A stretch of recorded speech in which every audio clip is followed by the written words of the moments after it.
Politiko. Ito ang mga politikong madalas makita kung saan-saan kahit wala namang nagagawa. Kumbaga parang show off lang. Gagawin ang lahat makapag-epa lang sila sa lahat ng bagay.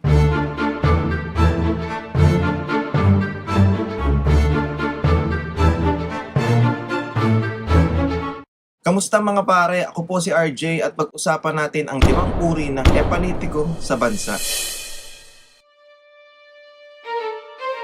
Panglima, the medialitiko. Ito ang mga politikong madalas nating makita sa media at sa mga social media platform. Lahat gagawin para madalas siyang lumabas sa mga balita. Kahit walang kakwenta-kwenta, makapagpapogi lang. Isang example na dito ang binansagang sundalong kanin at pambansang marites. Walang iba kundi si Trillanes. Lahat yata gustong ipakulong ng unggoy na to eh. Simula sa vlogger, senador, at pati na rin ang dating pangulo. Ang dami mong alam, Trillanes. Lagi ka namang napapahiya.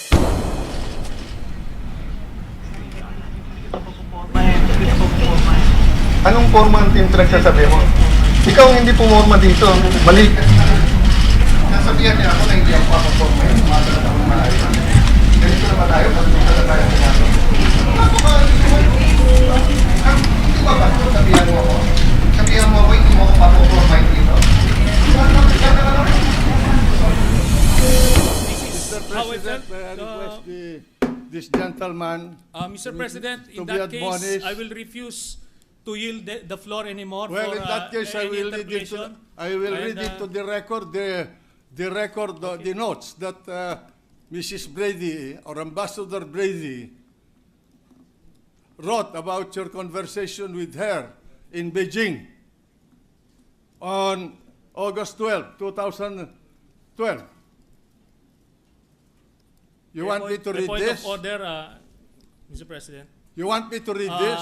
A point of What is order. the point of order? The Senate President may reveal sensitive information pertaining to foreign relations and national security, and I believe it is out of order in You this do not teach me what session. the parliamentary proceedings. I'm not answerable to anybody There about is a what point I of say order, in this hall. Mr. President. The Senate President may proceed. All right, and I have here the white paper that you've been writing about the Secretary of Foreign Affairs.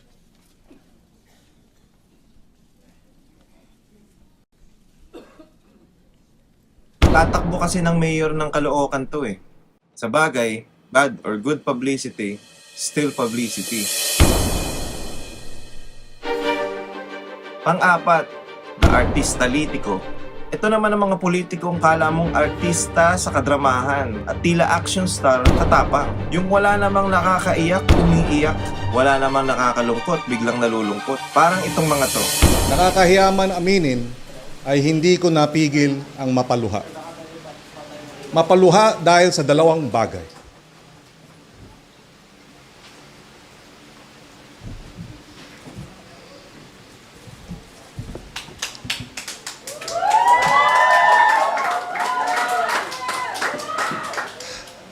Ang pangarap ko para sa bayan, sana all may trabaho at maayos na kita.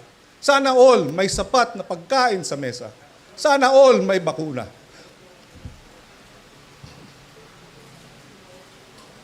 Sana all ligtas. Ligtas sa sakit. Sana all may sariling tahanan.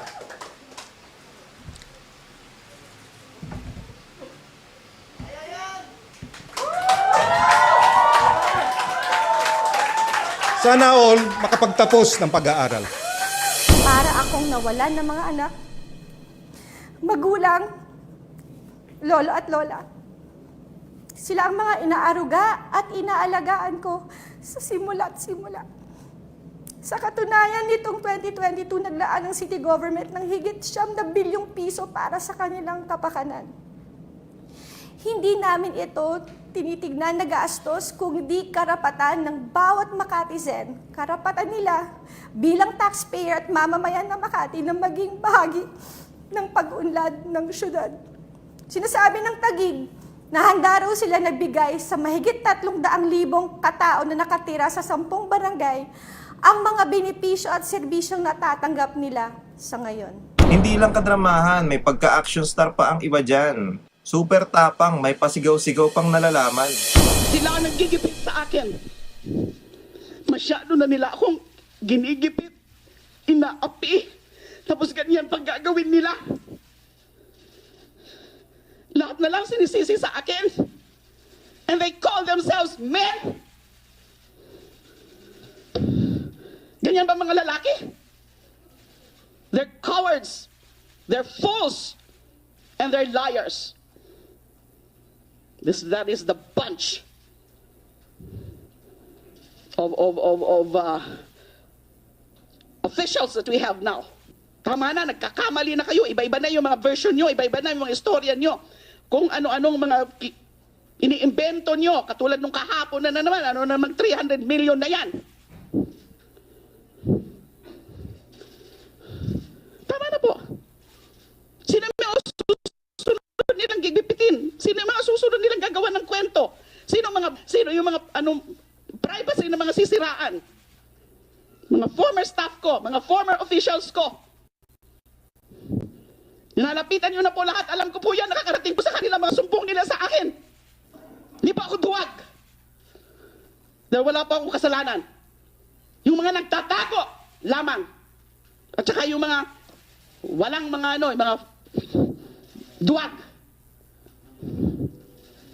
ang umaatras. Hindi po si Laila de Lima. Hindi po ako pinalaki ng tatay ko na maging duwag. Tama na. Hulihin niyo na ako ngayon. Kung yan naman talaga gusto niyo, ikulong niyo na ako ngayon. Minsan mala superhero pa ang mga animal. Huwag pong pa-victim. Ang hinihingi lang sa inyo ay humarap sa mga legal na proseso, kasama ang proseso ng Senate investigation. Huwag niyo pong dalhin sa lengguwahe ng patayan, kahit yan ang nakasanayan niyo. Our next hearing is on March 5, and if Mr. Quiboloy does not show up, I will cite him in contempt and have him arrested. Akala mo tunay puro lang naman silang kaipalan. Pangatlo, the Vandalitico. Sure akong alam nyo na to, mga politikong daig pang nagbabandal sa pader.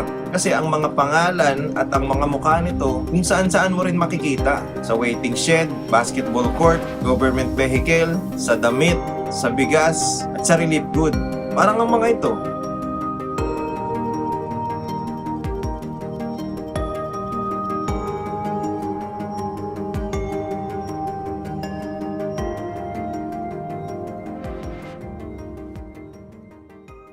Baka kung pwede ngang itato ang pangalan nila sa balat natin, baka itato pa nila Pangalawa, the Paru-Parolitico. Sure akong may kilala na kayo sa lugar niyong mga ganito. Akala mo paru-paro kung lumipat-lipat kung saan sila mananalo. Minsan kahit last minute na, lilipat pa sa malakas ang mga hunyango. Noong panahon ni Duterte, maraming ganyan. I-comment mo nga kung sino ang mga paru-parolitico sa lugar ninyo.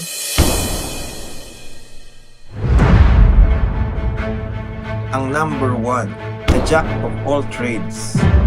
Ito ang pinakamatindi sa mga epal, ang politikong alam ang lahat. Kumbaga, kaya lahat ng trabaho. May idea na ba kayo kung sino ang tulad nito? Apo ni Pangulong Manuel Rojas. Di ba kayong anak ni Senador Jerry Rojas? Magpapatuloy ng kanilang trabaho Na paglilingkod sa ating bayan. para sumigla ang ating bayan. Magsimula tayo sa palengke. Ang sigla ng palengke. Marojas! Mr. Palengke! Senador! Marojas na tayo!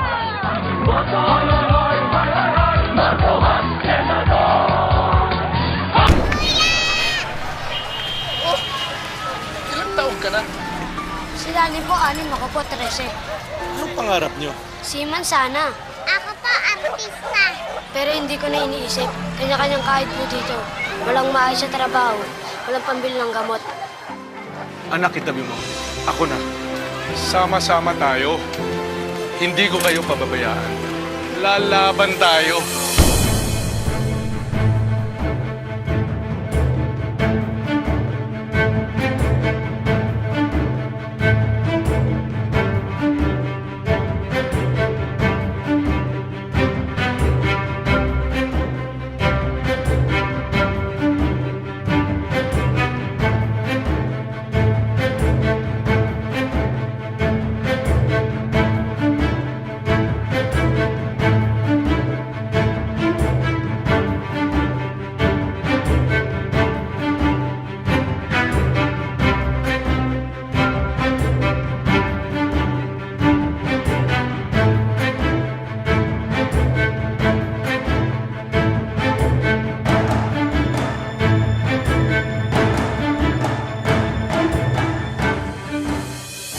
Iba ka talaga, sir. Ang daming talent. Pwede ka ng pang Pilipinas Got Talent. Ang dami mong alam. Meron pang isang ganyan. Hanggang doon sa kanal.